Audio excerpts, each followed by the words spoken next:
Good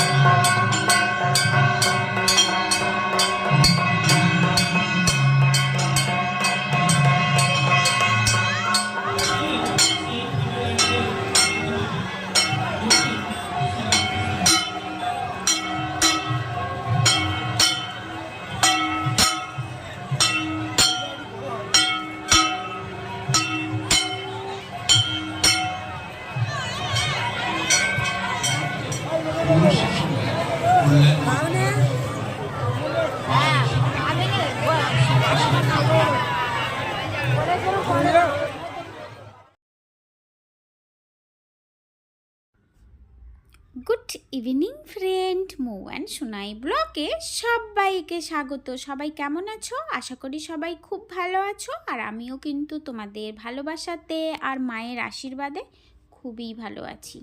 আজকের ব্লগটা মৌনি আমাবস্যাতে লক্ষ লক্ষ ভক্তের মাঝে মায়ের কালী পুজো। পুরো ব্লগটা একদম অন্যরকম। আর এইরকম কালী পুজো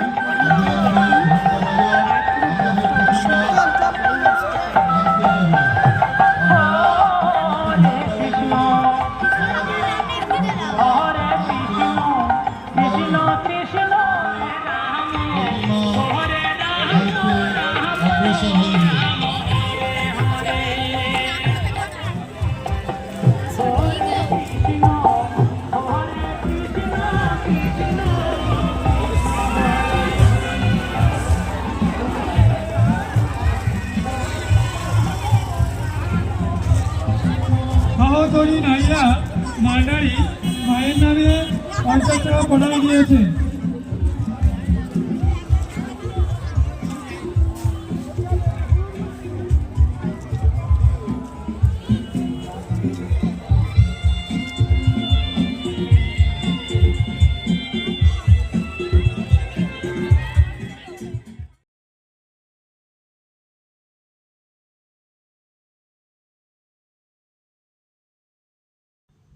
মাঘ মাসের আমাবস্যা ধরেই এই কালী পুজোটা কিন্তু হয়।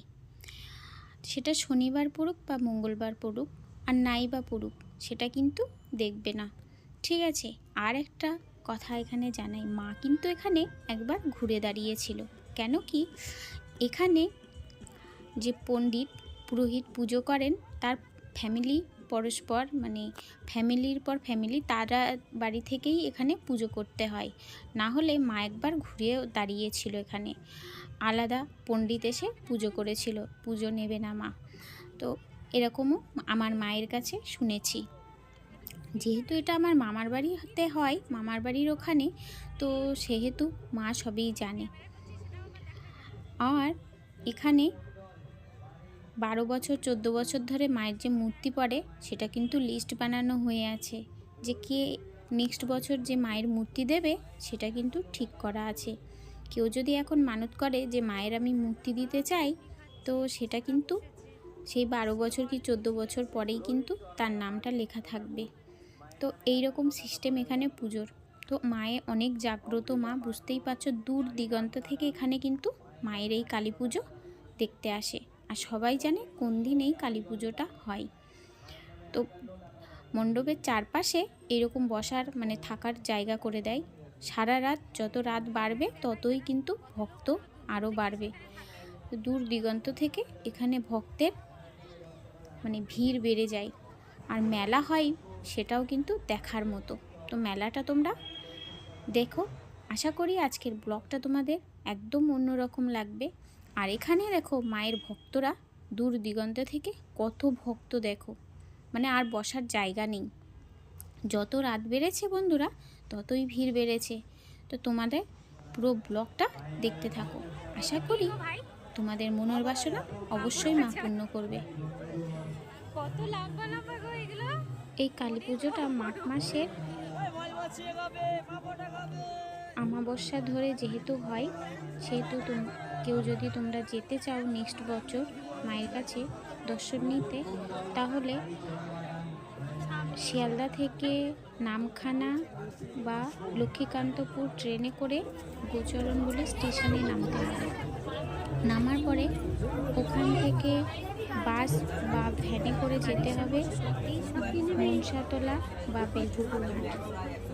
ওখানে গেলেই সবাই বলে দেবে যে এই কালী পুজো কোথায় হচ্ছে। যত রাত বেড়েছে ভক্তের সমাগম আরও বেড়ে গেছে। পুরো ব্লগটা তোমরা দেখতে থাকো। আর মেলাও কিন্তু খুব সুন্দর, পুরো মেলাটা তোমরা দেখো। আমার সঙ্গে সঙ্গে আমার ভিডিওর সঙ্গে সঙ্গে তোমরাও এনজয় করো পুরো ব্লগটা। আশা করি ব্লগটা তোমাদের খুব ভালো লাগবে। এগুলো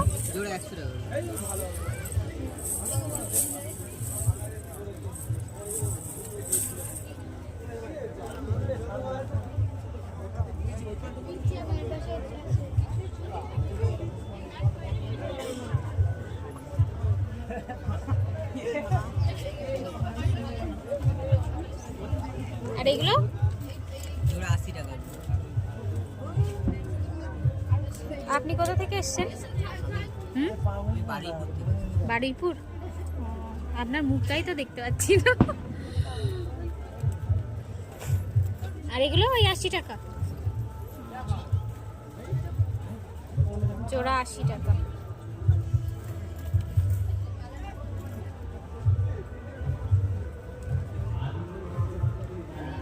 সবাই কিছু নিতে চাইলে বলতে পারিস কিন্তু।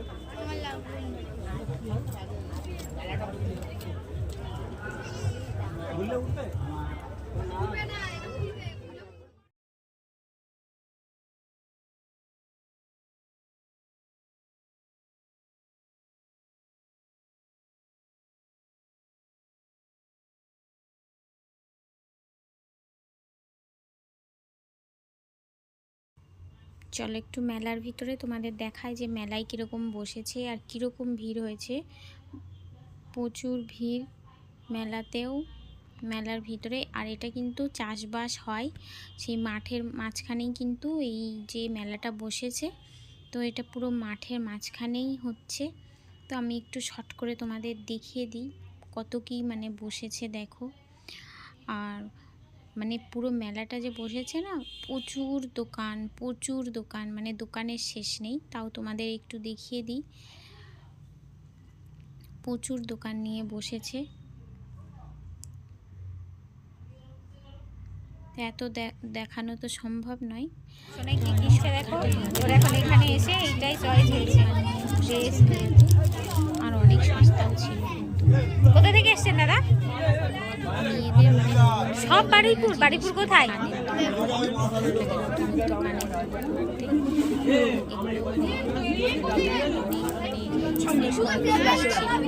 কিনেছি আমি, তো সেটার আমি ব্লগের মধ্যে দেখাইনি। মেয়ে একটা কি কিনেছে হাতের, ওটা দেখিয়েছি।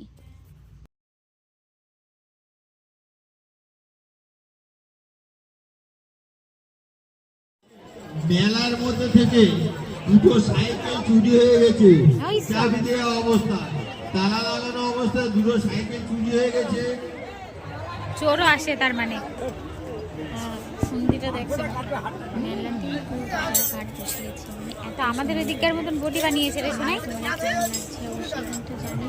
আর যত রাত বাড়ছে ততই কিন্তু ভক্তর সমাগম আরও বেড়ে যাচ্ছে। তো রাতের সাথে সাথে কিন্তু দেখো এখানে মানে তোমার কি চাই, আমি এখান থেকে একটা বটি নিয়ে এসেছিলাম, ঠাকুরের বটি কিনে নিয়ে এসেছিলাম। কে জানে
প্রচুর বাজি ফাটানো হয় এখানে, যত রাত বাড়ে ততই কিন্তু বাজি ফাটায়।